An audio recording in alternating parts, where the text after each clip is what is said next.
सध्या गोकुळ निवडणुकीची मतदान प्रक्रिया सुरू झाली आहे. पण सर्वात मोठा गोंधळ उडत आहे तो मतदार यादी तयार करण्यावरून. मतदार यादी तयार करण्यासाठी जे दूध संस्थांचे ठराव लागतात त्या प्रक्रियेमध्ये ती इतकी मोठी राजकीय साठमारी सुरू आहे की अंतिम मतदार यादी तयार करणे हे निवडणूक अधिकाऱ्यांसाठी आणि प्रशासनासाठी एक महाकठीण आव्हान ठरणार आहे. आजच्या व्हिडिओमध्ये आपण याच ठरावांच्या राजकारणाचा आणि गोंधळाचा सविस्तर आढावा घेणार आहोत. शिवाय सकलमच्या प्रेक्षकांसाठी एक्सक्लुझिव्हली गोकुळचे ठराव मतदारपत्र कसं असते ते या व्हिडिओमध्ये आपण पाहणार आहे. त्यामुळे व्हिडिओ शेवटपर्यंत नक्की बघा. नमस्कार, मी हर्षवर्धन भोसले, सकलम मध्ये आपले स्वागत आहे. गोकुळच्या निवडणुकीत ठराव म्हणजे नेमकं काय, हा सगळा गोंधळ समजून घेण्याआधी मुळात गोकुळ निवडणुकीत ठराव म्हणजे नेमकं काय हे आपण समजून घेऊया. गोकुळची निवडणूक ही थेट जनतेतून किंवा सर्व दूध उत्पादकांकडून होत नाही, तर ती अप्रत्यक्ष पद्धतीने होते. गावागावात ज्या प्राथमिक दूध उत्पादक सहकारी संस्था असतात त्या संस्था गोकुळच्या सभासद असतात. प्रत्येक गावात दूध संस्थांची संख्या वेगवेगळी असते. समजा एका गावात एक दूध संस्था आहे आणि तिथे 500 शेतकरी रोज दूध घालतात, पण हे 500 शेतकरी गोकुळच्या निवडणुकीत थेट मतदान करू शकत नाहीत. त्याऐवजी त्या दूध संस्थेचे जे संचालक मंडळ असते ते त्यांच्यापैकी एका व्यक्तीची, सहसा अध्यक्ष किंवा संचालकाची, गोकुळच्या निवडणुकीत मतदार म्हणून निवड करते. ही निवड ज्या अधिकृत कागदाद्वारे केली जाते त्याला ठराव म्हणतात. म्हणजेच आमच्या संस्थेच्या वतीने गोकुळच्या निवडणुकीत मतदान करण्याचा अधिकार आम्ही या विशिष्ट संचालकाला देत आहोत, असा तो अधिकृत निर्णय असतो. हे ठराव दूध संस्थांमार्फत सहाय्यक निबंधकांकडे जमा केले जातात आणि मग त्या नावांची मिळून गोकुळची मतदार यादी तयार होते.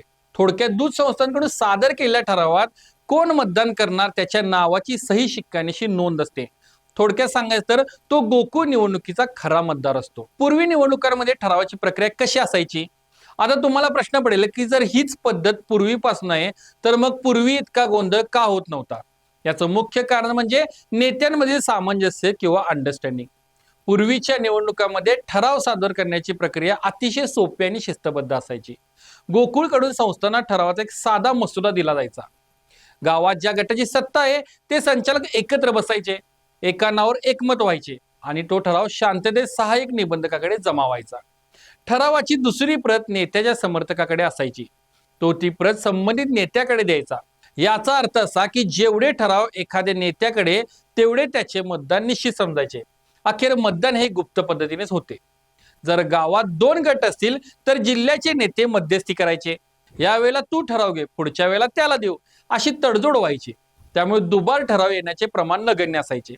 हरकती घेतल्या जायच्या नाहीत आणि सहकार खात्याला किंवा कोर्टाला हस्तक्षेप करण्याची फारशी गरज पडायची नाही. सगळा खेळ हा विश्वासावर आणि नेत्यांच्या शब्दावर चालायचा. मग यंदाच्या निवडणुकीत ठरावावरून एवढा गोंधळ का? काळ बदलला आणि राजकारणाची पद्धती बदलली. आजच्या घडीला गोकुळ वर्चस्व मिळणे हे प्रत्येकासाठी अस्तित्वाची लढाई बनली आहे. आता जिल्ह्याचे राजकारण मुंबईत नाही तर दिल्लीत पोहोचले.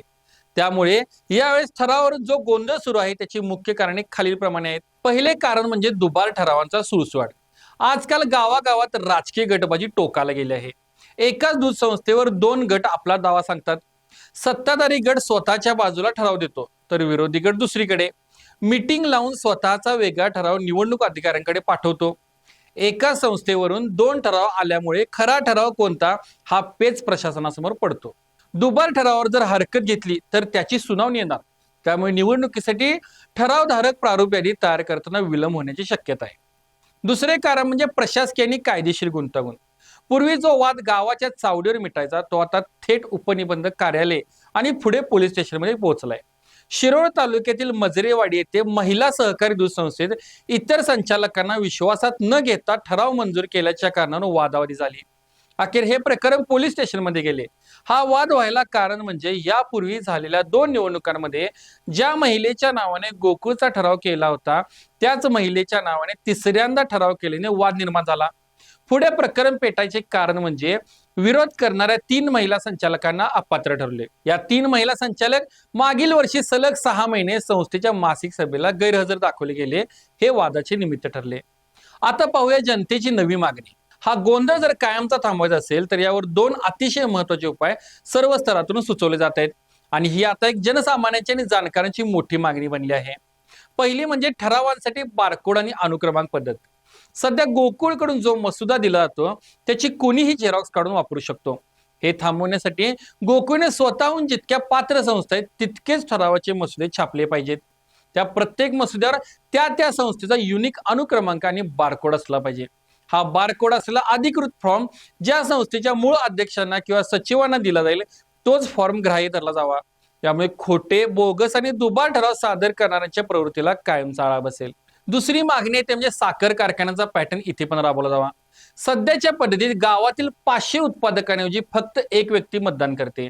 यात बऱ्याचदा पैशांचा आणि दबावाचा वापर होतो. त्याला पर्याय म्हणून जशी साखर कारखान्याची निवडणूक होते तशीच निवडणूक गोकुळची का होऊ नये. साखर कारखान्यात जसा ऊस घालणारा प्रत्येक सभासद शेतकरी थेट मतदान करतो तसाच गोकुळमध्ये जो शेतकरी 365 दिवस प्रामाणिकपणे दूध घालतो त्या पात्र सभासदाला थेट मतदार ग्राह्य धरले पाहिजे.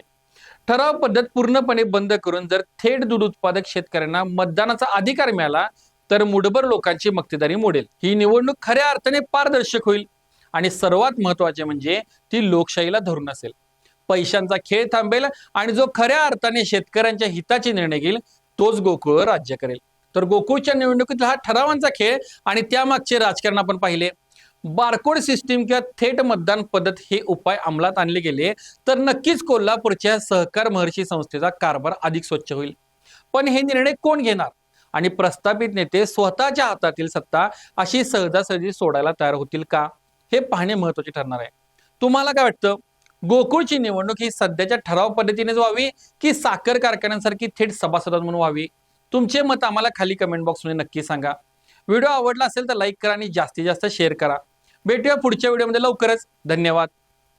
बाबा खूप बोर होतंय, काहीतरी नवीन फ्रेश ऑर्डर करा ना. माझ्याकडे एक सरप्राईज आहे. गोकुळचा आस्वाद परंपरेचा गोकुळ आईस्क्रीम सोबती प्रत्येक क्षणाचा गोकुळ आईस्क्रीम.